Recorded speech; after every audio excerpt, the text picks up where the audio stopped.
देखिए डिफ्ट velocity part 2 है।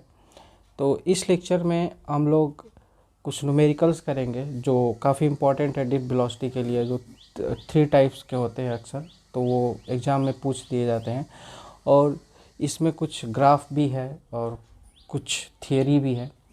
तो ये सेकेंड पार्ट है, इसमें पूरा तरीके से ख़त्म हो जाएगा डिफ्ट वेलोसिटी। तो काफ़ी इंपॉर्टेंट भी लेक्चर है और काफ़ी बड़ा भी नहीं है, थोड़ा ठीक से देखिएगा, ठीक है।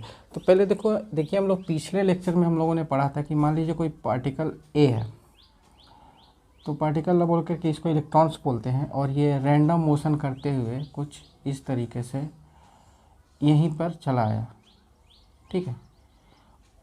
कब? ये जब आइसोलेटेड कंडक्टर था तब इलेक्ट्रिक फील्ड इसमें क्या थी? 0 थी, ठीक है। तो ऐसे जाता है और फिर वहीं पे चला आता है, तो इसमें डिफ्ट वेलोसिटी बिल्कुल भी 0 है, कुछ इस तरीके से था, ठीक है। और यहाँ पे जो वो टकराता है यहाँ पे, तो यहाँ पे पॉजिटिव मेटल आयन होंगे जिससे टकरा करके वो अपनी डायरेक्शन को चेंज कर दे रहा है, ठीक है। और ये जो स्पीड से, जिस स्पीड से ये चलता है, उसको हमने बोला था कि ये VRMS से चल रहा है, VRMS से चल रहा है। तो मैंने कहा था कि VRMS जो होता है वो होता है रूट में 2 kB/m मास ऑफ इलेक्ट्रॉन। मतलब इससे ये समझ आता है कि VRMS जो है वो डायरेक्टली प्रोपोर्शनल है टेम्परेचर के, ठीक है, और √2 के, ठीक है। तो मैं कह रहा था कि अगर टेम्परेचर मैंने इंक्रीज किया तो VRMS इंक्रीज करेगा, तो VRMS इंक्रीज करेगा तो ये तेज़ी से कोलाइड करना स्टार्ट करेगा, मतलब इसका कोलिजन्स काफ़ी तेज़ हो जाएगा। और कोलिजन्स तेज़ हो जाएगा तो मैंने कहा था कि रिलैक्सेशन टाइम जो होगा वो क्या हो जाएगा? घट जाएगा। तो देखिएगा मैं कह रहा हूँ कि टेम्परेचर मैंने इंक्रीज किया, तो टेम्परेचर इंक्रीज करने से VRMS क्या हुआ? इंक्रीज हुआ। VRMS इंक्रीज होने से रिलैक्सेशन टाइम क्या हुआ? घट गया।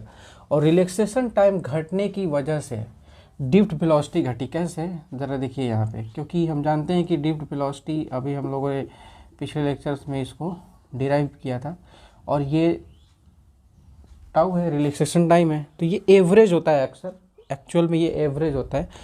तो एवरेज रिलैक्सेशन टाइम क्या हुआ? घटा। तो एवरेज रिलैक्सेशन टाइम अगर घटा तो डिफ्ट वेलोसिटी भी घटेगी, क्योंकि ये वैल्यू घटेगी तो ये भी वैल्यू घटेगी, तो डिफ्ट वेलोसिटी घटी। और डिफ्ट वेलोसिटी घटी तो करंट भी घटा। कैसे? उसको देख लेते हैं। I = NEVDA, यानी कि अगर डिफ्ट वेलोसिटी घट रही है तो बताइए करंट भी तो घटेगा ना, ठीक है।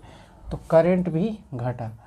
और बताइए करंट घटता है, यानी कि अगर किसी कंडक्टर में करंट डिक्रीज हो रहा है तो इसका मतलब उसका रेजिस्टेंस क्या हो रहा होगा? इंक्रीज कर रहा होगा, ठीक है। तो ये पूरा फ्लो चार्ट है, आप एक तरीके से काफ़ी इंपॉर्टेंट है, मतलब पूरी डिफ्ट वेलोसिटी इस एक ही लाइन में आपको दिख रही होगी। देखिएगा टेम्परेचर इंक्रीज किया, तो उसकी थर्मल स्पीड क्या हुई? इंक्रीज हुई। इंक्रीज होने से टाउ डिक्रीज हुआ, क्योंकि काफ़ी तेज़ी से लड़ेगा तो यहाँ से कोलिजन काफ़ी तेज़ी से होगा, तो कम समय लगेगा एक कोलिजन से दूसरे कोलिजन में जाने के लिए, तो रिलैक्सेशन टाइम घटा, ठीक है। और ये फिर घटा, तो रिलैक्सेशन टाइम घटा, तो फिर डिफ्ट वेलोसिटी भी क्या हुई? डिक्रीज हुई, क्योंकि यह घटा तो ये भी घटा। फिर ये डिक्रीज हुई तो फिर करंट भी डिक्रीज हुआ, यहाँ से करंट डिक्रीज हुआ तो रेजिस्टेंस डिक्रीज हुआ। तो देखिए इस चीज़ को मैंने बताया क्यों?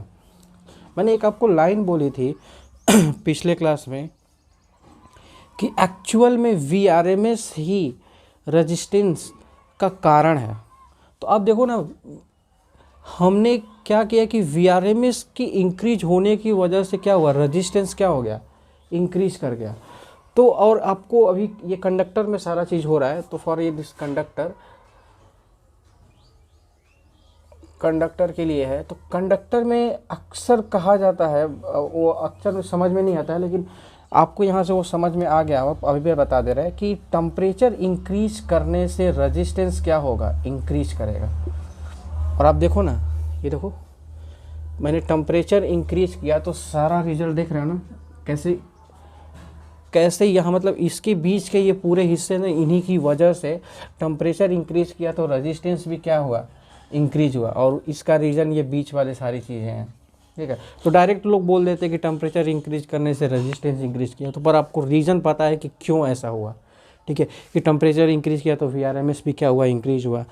फिर VRMS इंक्रीज हुआ तो रिलैक्सेशन टाइम घटा, डी वेलोसिटी घटी, करंट घटा तो रेजिस्टेंस घटा, ठीक है। तो ये कंडक्टर में ये चीज़ आप ध्यान में रखिएगा, और इस पर काफ़ी ग्राफ भी है, वो भी हम लोग पढ़ेंगे कि टेम्परेचर इंक्रीज करने से रेजिस्टेंस इंक्रीज करता है, और एक्चुअल में वो VRMS इंक्रीज करने की वजह से होता है, ठीक है। और इसको अच्छे से नोट करिए, काफ़ी इंपॉर्टेंट चीज़ है। ये फ्लो चार्ट आपको शॉर्ट नोट में बिल्कुल बना लेना चाहिए, ठीक है। ठीक है, ये इसको अब इसके बहुत बड़ी लाइंस पढ़ने की ज़रूरत नहीं पड़ेगी, बस ये चीज़ देखेंगे आप, आपको समझ आ जाएगा, ठीक है। तो इसको अच्छे से नोट कीजिए, काफ़ी इंपॉर्टेंट है ये flow chart.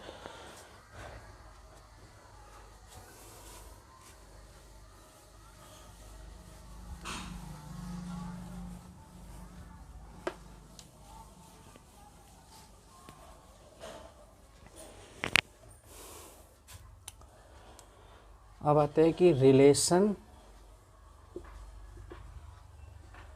Between drift velocity and current density, ठीक है। देखिएगा, करंट डेंसिटी जो होती है हम जानते हैं J इक्वल टू, काफ़ी डिटेल में हम लोगों ने इसका एक लेक्चर किया हुआ है, I/A होता है, ठीक है। और ड्रिफ्ट वेलोसिटी का रिलेशन जो होता है करंट में हम जानते हैं I इक्वल टू NE/VD/A होता है, राइट। इसको उठा करके यहाँ रख देते हैं, तो J इक्वल टू उसको रखेंगे तो NE/VD/A/A, ठीक है। इसको उठा करके यहाँ रखा, A से कैंसिल हुआ, तो मेरे पास जो J इक्वल टू आया NE/VD, ये चीज़ आ गई। अच्छा, एक चीज़ मैं आपको बता दूँ कि यहाँ पे इसकी जो डायरेक्शन होगी, इसकी डायरेक्शन इक्वल नहीं होगी, अपोजिट होगी, क्योंकि यहाँ पे इलेक्ट्रॉन है, ठीक है ना। मतलब J की डायरेक्शन जिधर होगी, देखिएगा, ठीक उसके अपोजिट इलेक्ट्रॉन की ड्रिफ्ट वेलोसिटी होगी, क्योंकि यहाँ पे निगेटिव साइन है, ठीक है। क्योंकि ये वेक्टर क्वांटिटी, ये भी वेक्टर क्वांटिटी है और ये भी वेक्टर क्वांटिटी है, और माइनस साइन लगा है तो इसका मतलब अपोजिट होगा, ठीक है। ये चीज़ ध्यान रखेंगे।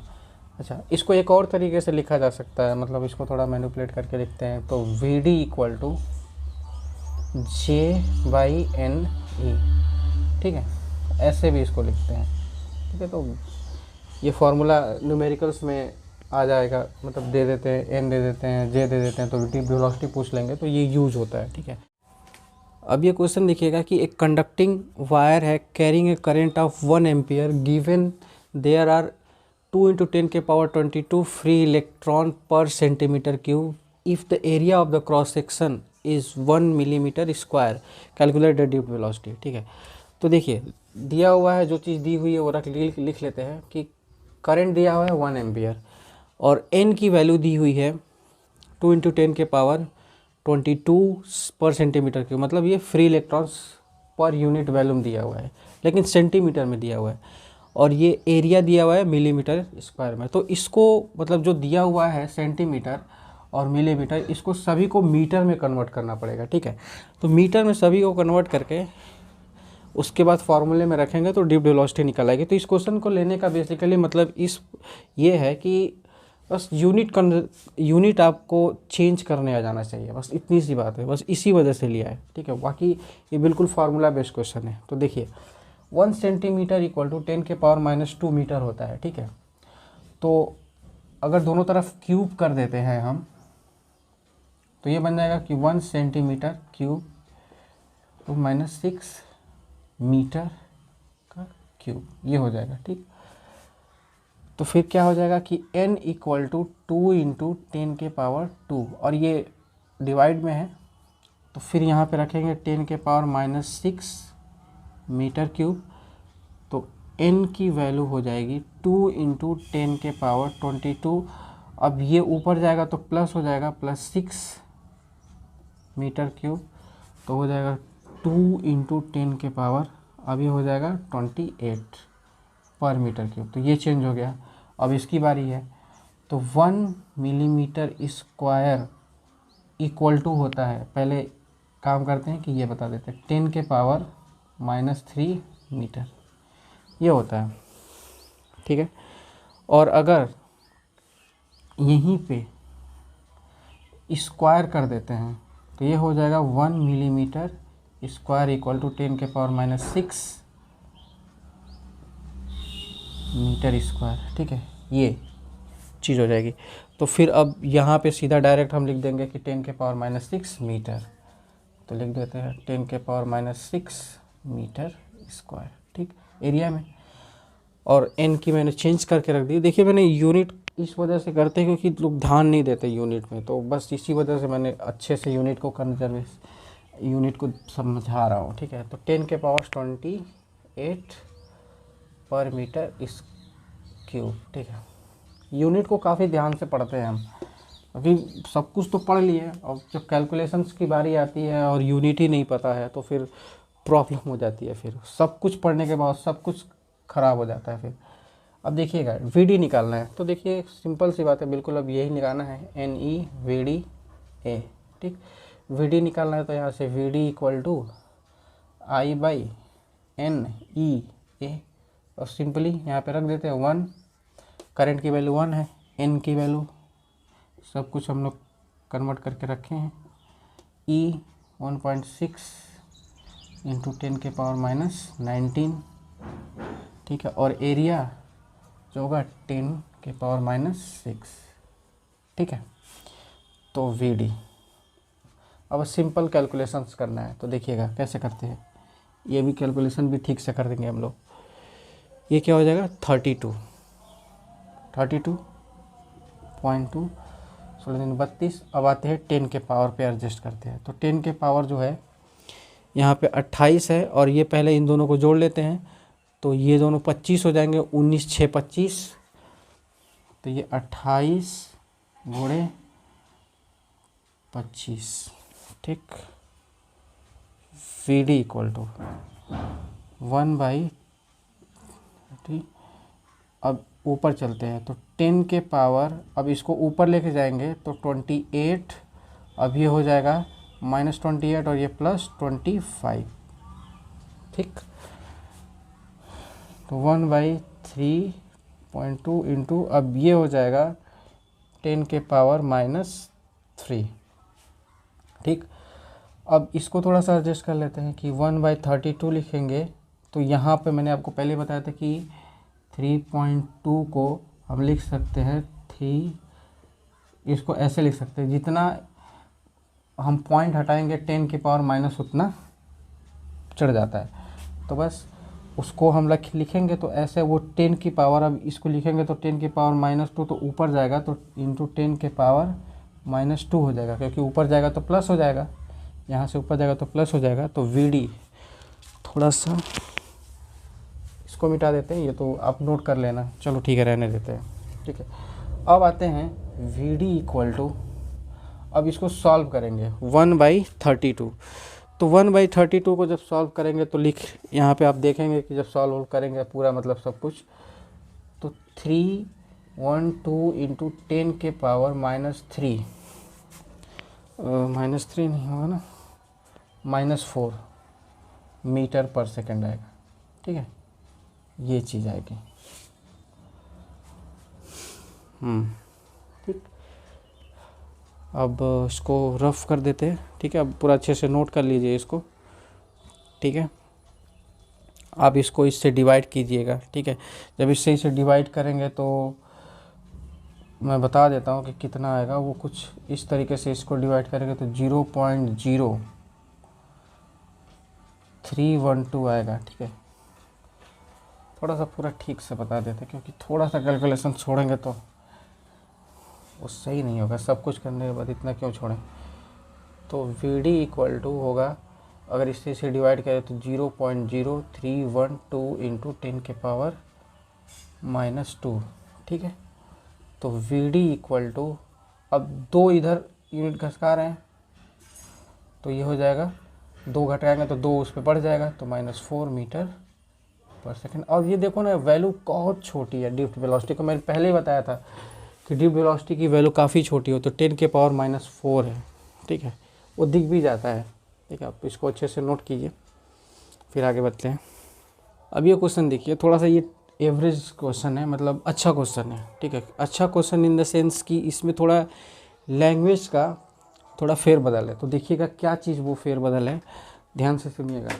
देखिए दिया हुआ है कि a wire carrying current 1.6 ampere, तो चलो करंट दिया 1.6 ampere, if the electron per centimetre are इतना, बस यही चीज़ इसमें इंपॉर्टेंट है। जो चीज़ इंपॉर्टेंट है उसको देखिए हाईलाइट कैसे करते हैं, देख रहे हैं आप, ये चीज़ है, ये एन नहीं है। अब ये चीज़ है क्या, इसको ठीक से देखते हैं। और बस ना ही इसमें एरिया दिया हुआ है, और बस उसने बस फ्री इलेक्ट्रॉन डेंसिटी पर सेंटीमीटर दी हुई है, और बस करंट दे दिया, आपको डीप वेलोसिटी पूछ दिया।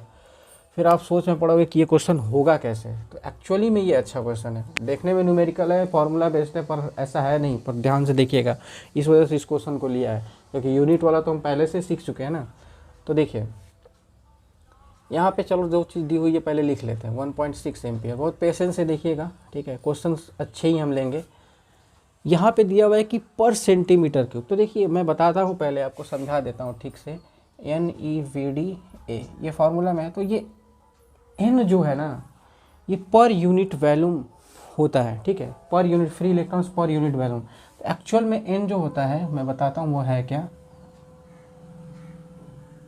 ये इसकी अगर कंडक्टर की लेंथ L है और एरिया A है, और इस पूरे में अगर कंडक्टर में कैपिटल N फ्री इलेक्ट्रॉन्स है, पूरे कंडक्टर में कैपिटल N फ्री इलेक्ट्रॉन्स हैं, तो हम कहेंगे कि इसको देखिएगा ध्यान से कि AL वॉल्यूम में कितने फ्री इलेक्ट्रॉन्स हैं, N हैं। तो एक यूनिट वॉल्यूम में N/AL फ्री इलेक्ट्रॉन्स होंगे, एक यूनिट वॉल्यूम में। तो एक यूनिट वॉल्यूम में जितने फ्री इलेक्ट्रॉन्स हैं उसी को हम N बोलते हैं। तो एक्चुअल में N जो है N/AL है यहाँ पे, ठीक है,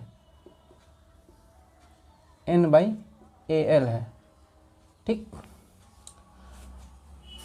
AL वॉल्यूम में कैपिटल N इलेक्ट्रॉन्स, तो एक यूनिट वॉल्यूम में कितने होंगे, N/AL इलेक्ट्रॉन्स होंगे। बस देखते जाइएगा ध्यान से, ठीक है। तो दिमाग थोड़ा खोल करके रखिएगा, है कुछ भी नहीं इसमें, बस थोड़ा सा ध्यान देंगे। अब चीज़ें ये क्या दी हुई है कि फ्री इलेक्ट्रॉन्स पर सेंटीमीटर इतना, तो ये पर सेंटीमीटर यानी कि ये पर यूनिट लेंथ दिया हुआ है। ये जो दी हुई है एक्चुअल में number of free electrons per unit length दिया हुआ है, ये जो चीज़ दी हुई है, ठीक है। तो एक्चुअल में ये चीज़ दी हुई है वो 2 × 10⁻²2 ये चीज़ दी हुई है। और देखो ना वो सेंटीमीटर लिखा हुआ है, यानी कि अगर 1 सेंटीमीटर चले तो कितने इलेक्ट्रॉन्स मिले, वो इतने मिले। 1 सेंटीमीटर चलें कि कितने इलेक्ट्रॉन्स मिले, इतने। मतलब मैं कह रहा हूँ कि ठीक से इसको समझाते हैं कि L लेंथ में N इलेक्ट्रॉन्स है, तो एक यूनिट लेंथ में N/L इलेक्ट्रॉन्स होंगे। तो ये क्या हुआ है कि पर यूनिट लेंथ में कितने इलेक्ट्रॉन्स हैं, वो ये चीज़ दी हुई है, N/L दिया हुआ है उसने, ठीक है, ठीक है। तो अब ठीक से इसको समझते हैं, ठीक है। तो पर सेंटीमीटर दिया हुआ है, चलो ठीक है, मान लिया हमने भाई, ये चीज़ दी हुई है। तो अब इसको फार्मूला में सेट कैसे करेंगे, अब वो चीज़ देखिएगा, ठीक है। अब बस देखते जाइए, अब मैं इसको सेट कैसे कर रहा हूँ। तो I = N, अब N की जगह पे मैं पूरा ये उठा करके रखता हूँ, ये वाला NaL EVD। अब कोई वेरिएशन है नहीं, ये बस यही एक वेरिएशन है। आप सोच रहे हो कि ऐसे कैसे करेंगे एग्जाम में, बस यही सही है, करने से ही होता है। ए से कैंसिल आउट हो जाएगा, तो I = हो जाएगा मेरे पास N/L × EVD, ठीक है। अब ये चीज़ आ गई मेरे पास, ठीक है। अब इसको अच्छे से नोट करिए पहले कि ये फार्मूला एक्चुअल में इस क्वेश्चन के लिए मैंने बनाया ही ये फार्मूला है, ठीक है। अब इस क्वेश्चन के लिए फार्मूला जो बनाया है इसको अच्छे से नोट करिए, कैसे बना इसको फिर से देख लीजिए आराम से, ठीक है। अब ये देखिए, आपने वो पूरा नोट कर लिया होगा। तो अब देखिए कि 1 सेंटीमीटर = 10⁻² मीटर होता है। तो ये जो सेंटीमीटर है इसको मीटर में कन्वर्ट करने का, तो 1 सेंटीमीटर की जगह पे हम 10⁻² मीटर लिखेंगे। तो ये हो जाएगा 2 × 10 के पावर, अब ये ऊपर जाएगा तो +2 पर मीटर, तो 2 × 10 के पावर 24। तो n की जो n/l की जो वैल्यू है 2 × 10 के पावर 24 है, ठीक है, पर मीटर। ठीक है, क्वेश्चन में n/l मुझे समझाना था एक्चुअल में, और n/n को कैसे फिट करना है वो मैंने बता दिया। ठीक है, तो अब देखिएगा I इक्वल टू, तो अब सर मुझे VD निकालना है, तो सिंपल VD सबको इधर लेकर आएंगे, तो I/n/al, ठीक है, इंटू E, मतलब इसको नीचे लेके गए, तो VD मुझे निकालना है। और ये क्या है 1.6, और n/l की वैल्यू है 2 × 10 के पावर 24, और ये चीज़ हो गई। अब E की वैल्यू है 1.6 × 10 के पावर -19। अब सिंपल कैलकुलेशन है, ठीक है,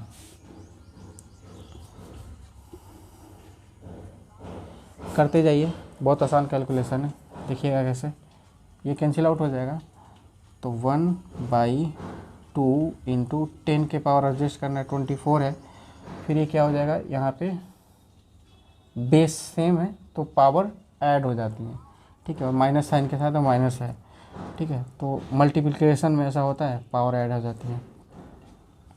2 × 10 के पावर, अब देखिएगा अब ये क्या कितना है, अब 24 में से 19 गया, 5, ठीक, तो VD इक्वल टू हो जाएगा 1/2 10 के पावर -5 मीटर पर सेकेंड।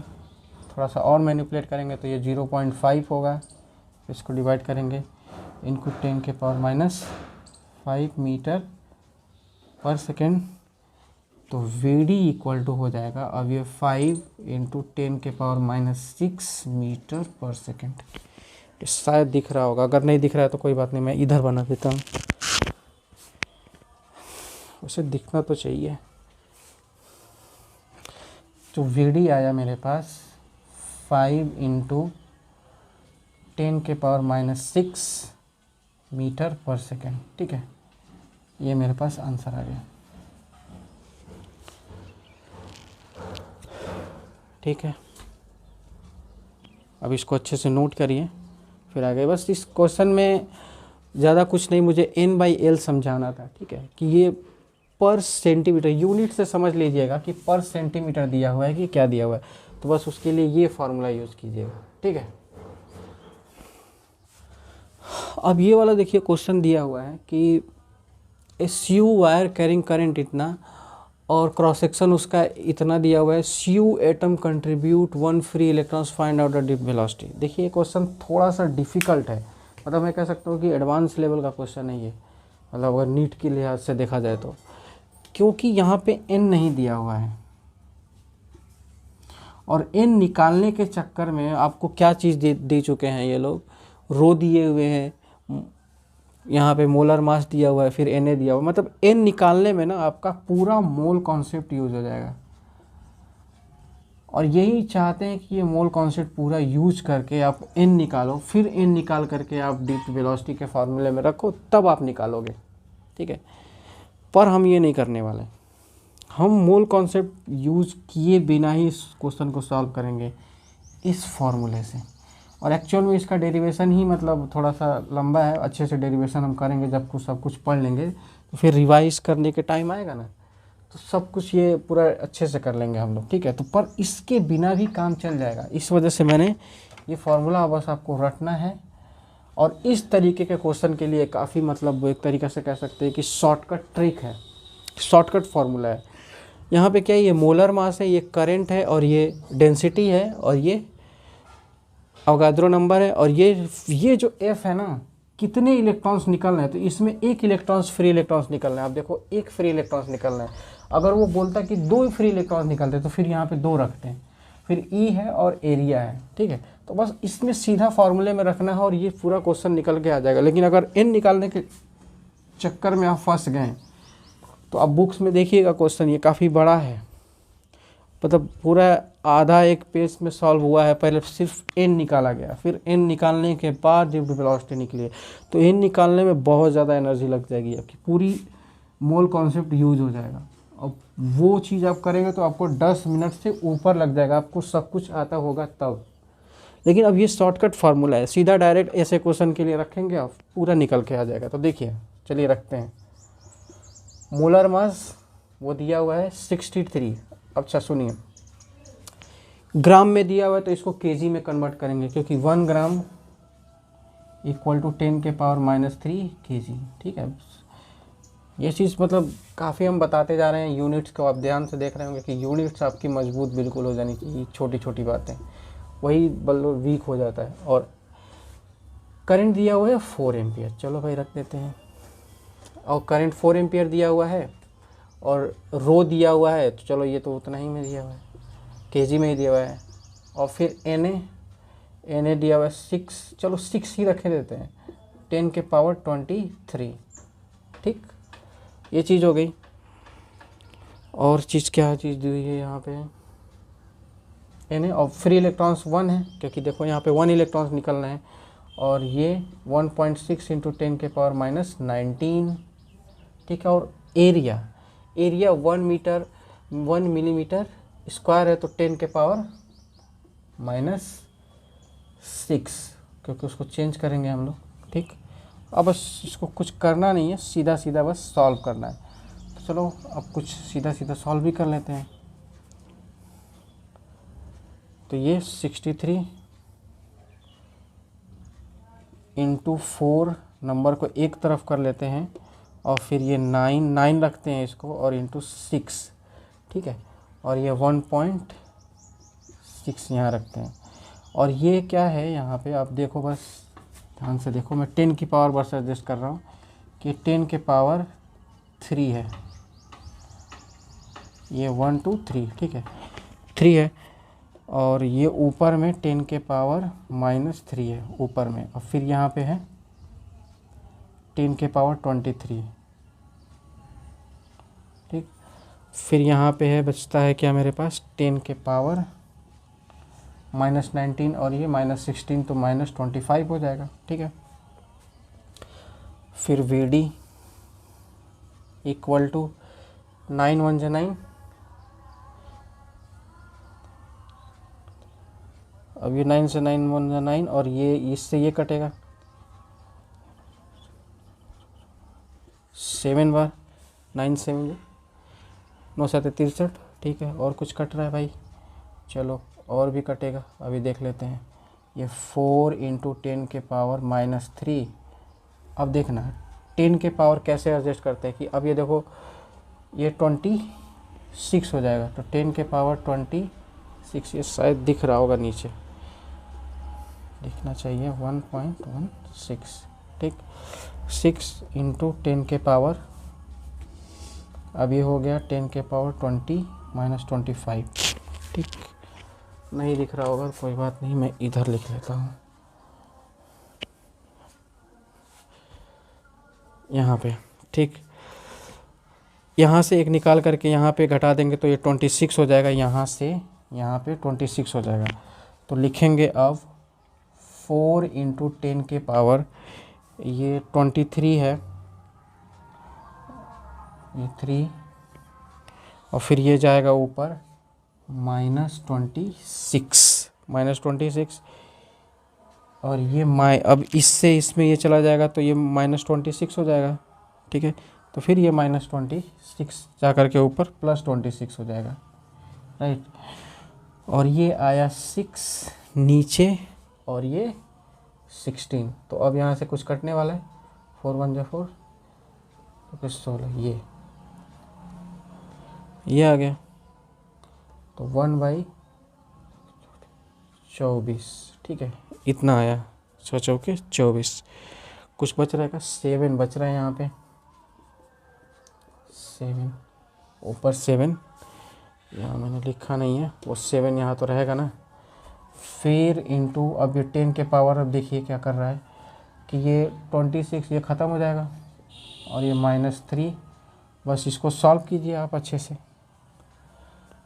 अब 7/24 को आप अच्छे से सॉल्व करिए। जब 7/24 को आप अच्छे से सॉल्व करेंगे तो वो आएगा 0.24, मैं लिख करके रखा हूँ तो -3। तो अब इसको लिखेंगे 2.4 × 10⁻⁻4 मीटर पर सेकेंड। ठीक है, आई होप ये दिख रहा होगा। ठीक है, ये अच्छी, ये आपका आंसर हो जाएगा ड्रिफ्ट वेलोसिटी का। तो बेसिकली जो हमने फार्मूला रखा था ना, वही चीज़ यूज कराना था मुझे। ठीक है, आप अच्छे से नोट कीजिए, और फार्मूला मैं फिर से एक बार लिख देता हूँ, अगर शायद आप लोगों ने छूट गया हो तो वो लिख देते हैं। वो था ड्रिफ्ट वेलोसिटी, काफ़ी इंपॉर्टेंट फार्मूला, बिल्कुल एकदम टिप्स पे होना चाहिए। ρNA, फिर यहाँ पे था फ्री इलेक्ट्रॉन्स, फिर एरिया E। ठीक है, ये फार्मूला मैंने यूज किया ऐसे क्वेश्चंस के लिए, वरना इन निकालने में पूरी मतलब जान चली जाएगी आपकी, मतलब जान नहीं बोल सकते, मतलब कहने का मतलब बहुत मेहनत लगेगी। अब इसको अच्छे से नोट करिए, फिर आगे चलते हैं। देखिए आगे की थ्योरी ये है कि एक non uniform cross section conductor दिया हुआ है। ठीक है, तो इसकी एरिया जो है चेंज हो रही होगी। तो जैसे पहले पतला था, फिर पतला, फिर मोटा, ऐसे चेंज हो रहा है, कुल मिलाकर क्रॉस सेक्शन इसका चेंज हो रहा है। तो इसमें क्या क्या चीज़ें कांस्टेंट होंगी उसकी बात करते हैं। जैसे बेसिक सब पूछ देता है ऑप्शंस में, तो बस एक थ्योरेटिकल प्रॉब्लम की तरीके से है कि n, जैसे हम I = होता है NE/VDA। ठीक है, तो काफ़ी बार बता चुके हैं यार कि करंट होगा कांस्टेंट होगा, तो ये चीज़ कांस्टेंट होगी। फिर अगर इसमें क्या है कि मटेरियल चेंज नहीं हो रहा है तो n भी कांस्टेंट होगा, E तो हमेशा कांस्टेंट होगा। बस ये बदलेंगे ये दोनों, और ये दोनों ऐसे बदलेंगे कि इन दोनों का प्रोडक्ट क्या होगा, कांस्टेंट होगा। तो मैं कह रहा हूँ कि करंट कांस्टेंट होगा। तो पहला चीज़ ये है कि charge passing through a cross section it's in A given time, मतलब किसी गिवन टाइम में, करंट की ये डिफिनीशन है कि किसी गिवन टाइम में किसी क्रॉस सेक्शन से जितना चार्ज पास करेगा वो हमेशा कांस्टेंट रहेगा। मतलब इस क्रॉस सेक्शन से जितना चार्ज पास किया, इस क्रॉस सेक्शन से भी उतना ही चार्ज पास करेगा किसी गिवन टाइम में। ठीक है, ये करंट की डिफिनीशन ही है। और दूसरा है कि करंट कांस्टेंट होगा, मतलब जितना करंट इंटर करेगा उतना करंट बाहर निकलेगा, वो भी कांस्टेंट होगा। और ये क्या होगा कि फ्री इलेक्ट्रॉन डेंसिटी, यानी कि n कांस्टेंट होगा। n तो कांस्टेंट ही होगा कि जितने नंबर ऑफ इलेक्ट्रॉन्स इंटर किए हैं उतने ही नंबर ऑफ इलेक्ट्रॉन्स बाहर ही निकलेंगे। मतलब जितने नंबर, अगर यहाँ पे कोई इंसान, मतलब कोई पर्सन, यहाँ पे 10 लोग अंदर जा रहे हैं तो 10 लोग बाहर ही तो निकलेंगे। ऐसा थोड़ी है कि बीच में कोई गायब हो जाएगा, नहीं ना।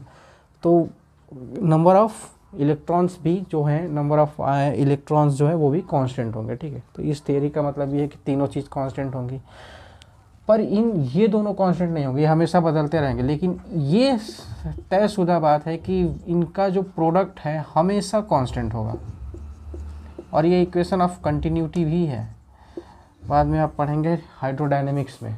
ठीक है, इस चीज़ को अच्छे से नोट कीजिए, फिर अब आगे चलते हैं।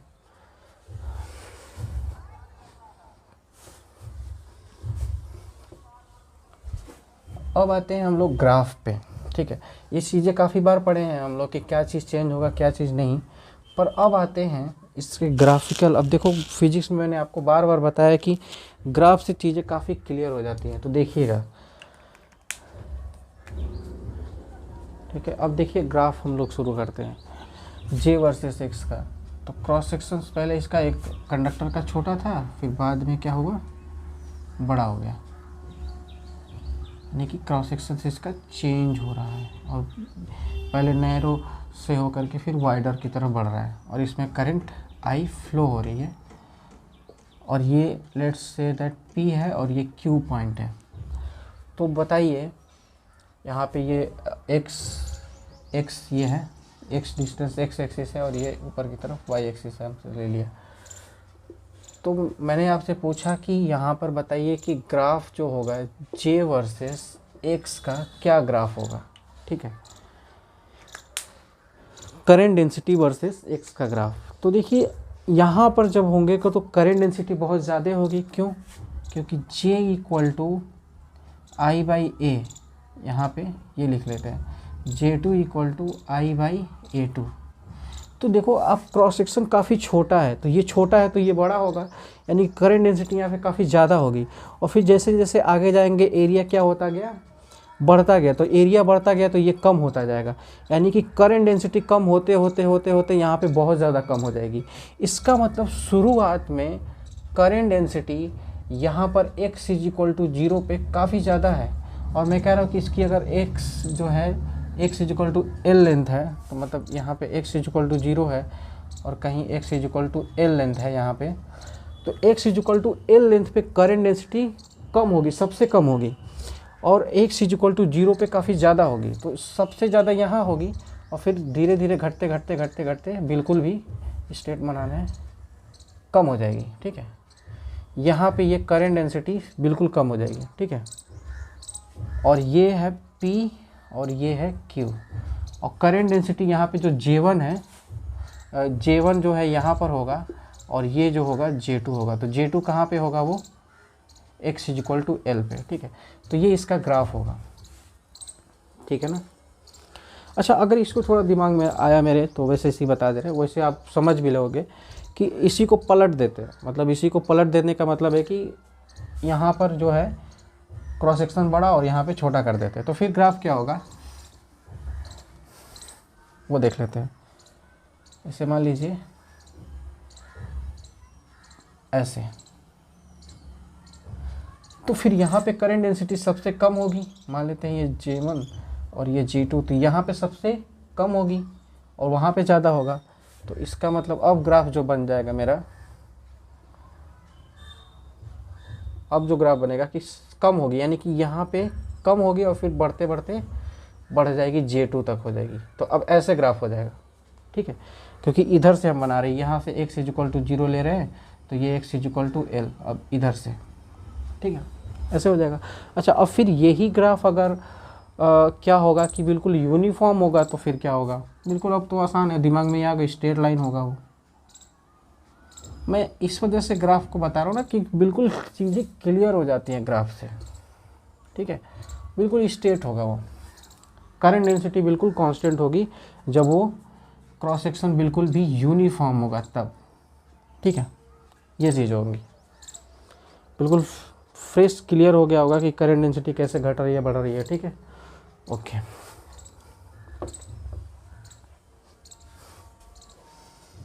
अब आ जाते हैं, अभी ये था J वर्सेस अब drift velocity versus x graph, और मैंने कहा कि ये कुछ इस तरीके से है। ठीक है, x इक्वल टू 0 और x इक्वल टू L, और इसमें करंट ऐसे फ्लो कर रही है, तो इसका drift velocity versus x graph बनाइए। वो करंट डेंसिटी वर्सेस x था। ठीक है, अब ध्यान से सुनिएगा, यहाँ पर ड्रिफ्ट वेलोसिटी का जो फॉर्मूला होगा, हम जानते हैं I is equal to NEVDA। ठीक है, अब लिखते हैं इसको drift velocity equal to I/NEA। अच्छा, A को हम लिखते हैं पाई r स्क्वायर। ठीक है, पाई r स्क्वायर लिखते हैं। तो देखो ना आप यहाँ पे, जैसे जैसे हम आगे बढ़ेंगे वैसे वैसे इसका एरिया ऑफ क्रॉस सेक्शन छोटा होता जा रहा है, छोटा होता जा रहा है। जब एरिया ऑफ क्रॉस सेक्शन छोटा हो रहा है तो थोड़ा सा मतलब यहाँ पे मैथमेटिक्स है, थोड़ा सा मैथमेटिक्स है। ठीक है, तो मैं इसको मान लेता हूँ कि ये कैपिटल R है। ठीक है, और यहाँ पे स्मॉल r है। तो होता क्या है कि जैसे जैसे हम x डिस्टेंस आगे बढ़ रहे हैं, तो होता क्या है कि ये लिखा जाता है कि small r equal to capital R k times x। r का फंक्शन ऐसे लिखा जाता है। अब इस चीज़ को मैं थोड़ा सा आपको समझाता हूँ कि ये क्या लिखा है। मैंने पता है क्या, जैसे जैसे x बढ़ रहे हैं हम आगे ना, वैसे वैसे kx की वैल्यू के साथ इसका रेडियस घटता जा रहा है। मतलब अभी ये रेडियस जो है कम हुआ, फिर आगे जाएंगे और कम होगा, तो वो कितना कम होगा, इस r में से देखो, अभी देखो r में से इतना कम हो गया ना, फिर आगे जाएंगे तो फिर ये रेडियस जो है इतना हो जाएगा, फिर इतना कम होता जाएगा ना। तो वो जिस रेट से कम हो रहा है, तो मैं मान लेता हूँ कि वो kx से कम हो रहा है, क्योंकि x आगे बढ़ते जा रहे हैं तो कुछ के एक्स अमाउंट से कम होता जा रहा है। ठीक है, ये चीज़ आपको नहीं समझ आई, कोई बात नहीं, कोई बात नहीं, ये थोड़ा मैथ का चीज़ है, पर बस इतना जानो कि रेडियस उसका क्या होता जा रहा होगा, कम होता जा रहा होगा आगे बढ़ने पर। तो रेडियस कम होता जा रहा होगा, तो अब ये समझ लो कि ड्रिफ्ट वेलोसिटी कैसे होती, जैसे इधर की तरफ जाएंगे तो ड्रिफ्ट वेलोसिटी क्या होगी, बढ़ती जा रही होगी। क्यों? क्योंकि मैं जानता हूँ कि ड्रिफ्ट वेलोसिटी यहाँ पे इन्वर्सली प्रोपोर्शनल टू एरिया है, क्योंकि ये एरिया है ना, एरिया नीचे है। तो जैसे जैसे आगे जाएंगे एरिया क्या होता जाएगा, कम होता जाएगा, तो ड्रिफ्ट वेलोसिटी बढ़ती जाएगी। तो ड्रिफ्ट वेलोसिटी बढ़ रही है, तो आपको लगता होगा कि ड्रिफ्ट वेलोसिटी बढ़ रही है तो चलो हम ऐसे बना देते हैं। ये गलत है, ऐसे नहीं बनेगा। मैं वही बताना चाहता हूँ। क्यों? क्योंकि अब यहाँ पे ड्रिफ्ट वेलोसिटी अब एक्स वर्सेस है ना, तो अगर मैंने इसी को अब यहाँ पे एरिया यहाँ पे रखेंगे, इसको मतलब जैसे एरिया में हम आर की वैल्यू रखेंगे तो स्क्वायर हो जाएगा, तो एक्स का स्क्वायर आएगा।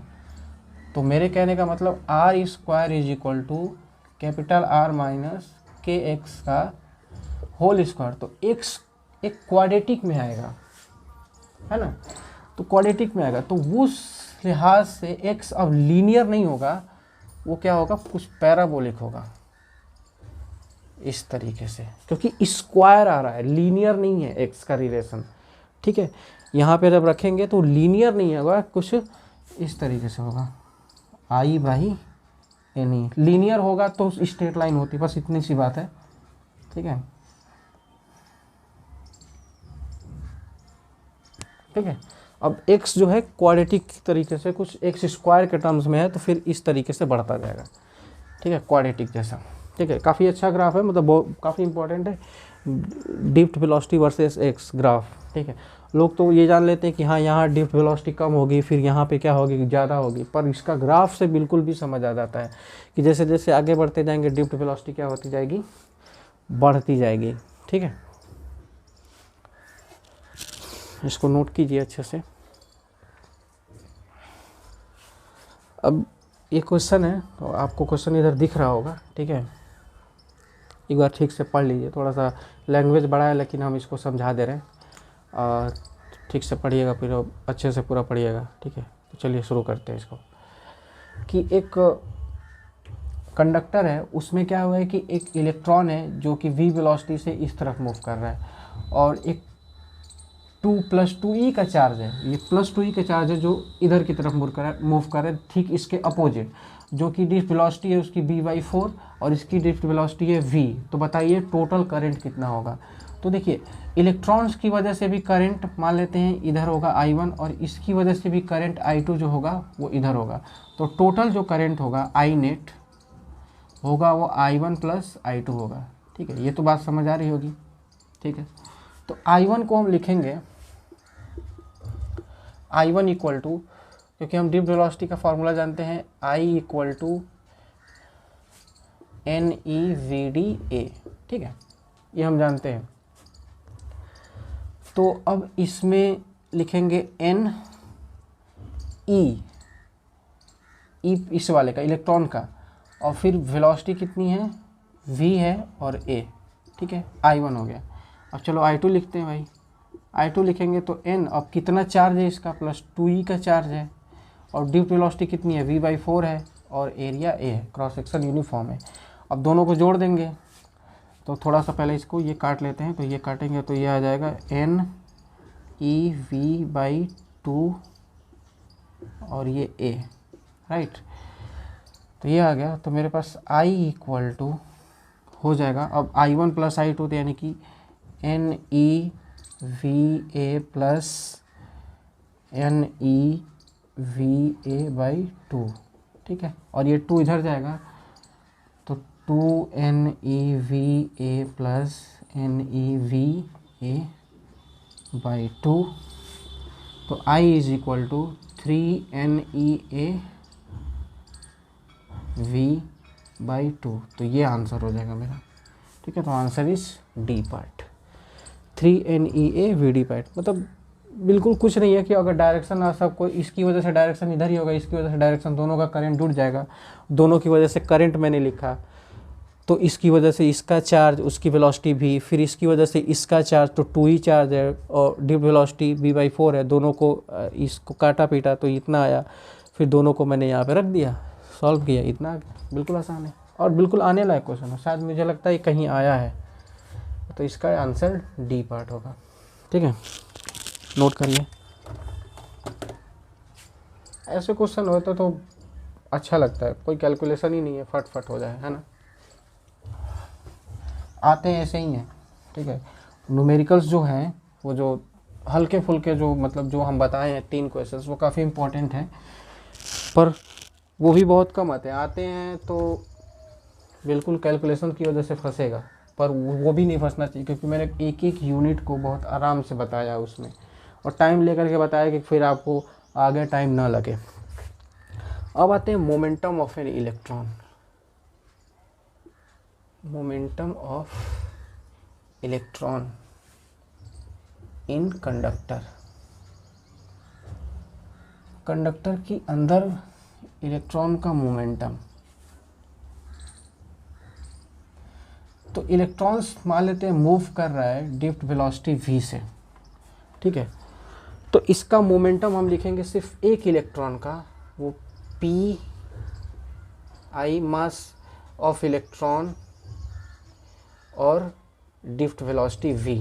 ठीक है, ये एक इलेक्ट्रॉन का मोमेंटम है, पर मुझे क्या लिखना है कि इलेक्ट्रॉन का मोमेंटम लिखना है, momentum of electrons in conductor. ठीक है, तो अब सुनिएगा, तो इसमें टोटल इलेक्ट्रॉन्स कितने होंगे, मान लेते हैं वो कैपिटल N है, और एक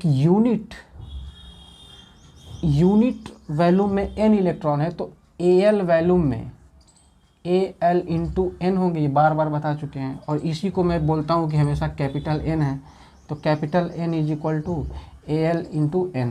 ठीक है, ये क्वेश्चन में भी हम लोगों ने काफ़ी अच्छे से देखा है कि एक यूनिट वैल्यूम में n इलेक्ट्रॉन्स है, तो Al वैल्यूम में Al इंटू n इलेक्ट्रॉन्स होंगे, तो टोटल जो इसमें इलेक्ट्रॉन्स होंगे वो कितने हैं, कैपिटल N है, तो वही कितने हैं, Al इंटू n है। ठीक है, इतने इलेक्ट्रॉन्स हैं, तो एक इलेक्ट्रॉन्स का इतना मोमेंटम है, तो n इलेक्ट्रॉन्स का कितना मोमेंटम होगा, तो total momentum of electrons p of electron, 1 electron into n, मतलब टोटल एक इलेक्ट्रॉन का मोमेंटम इतना है, तो n से मल्टीप्लाई करेंगे तो n जितने इलेक्ट्रॉन्स होंगे उन सभी का मोमेंटम इतना हो जाएगा।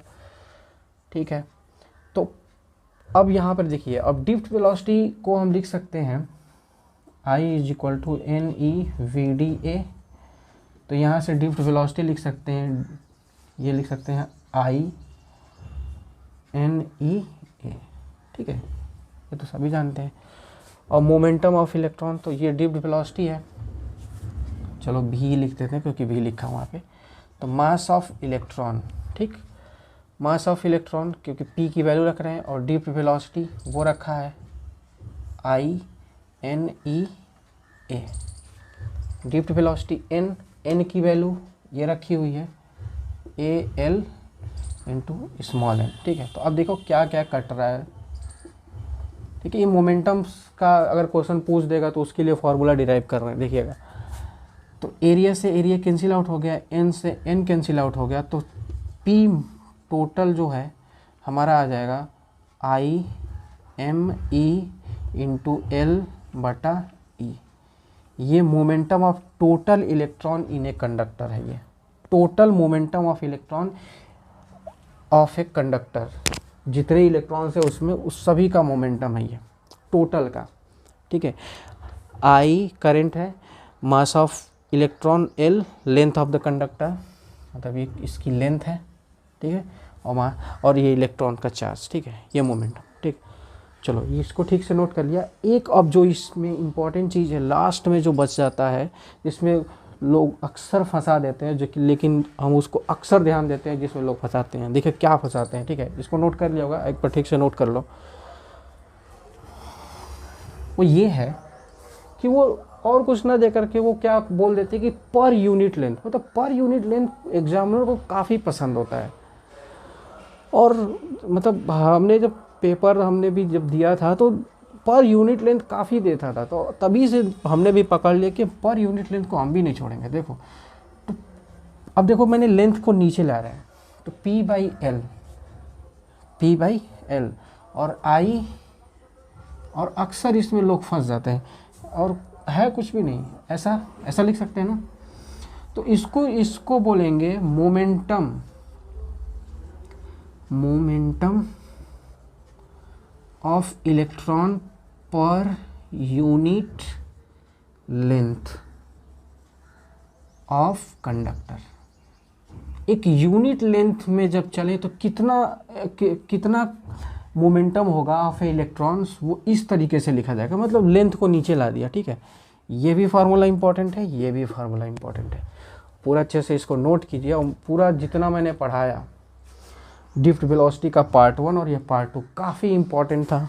अब इसके बाहर अब कोई थियरी नहीं बची है, कोई क्वेश्चंस जो भी बचे होंगे वो आप सॉल्व करेंगे, हो जाएंगे। ठीक है, अब आएंगे, अब इसके बाद आएगा ओम्स लॉ। ठीक है, तो अब काफ़ी चीज़ें धीरे धीरे अब आसान होने जा रही है। तो मैं आपको बता दूं, एक पूरा सिनारियो बता देते हैं, ये पूरा पहले अच्छे से नोट कर लीजिए। ठीक है, तो आपके अगले लेक्चर्स जो है अब काफ़ी तेज़ी से हम लोग चलेंगे।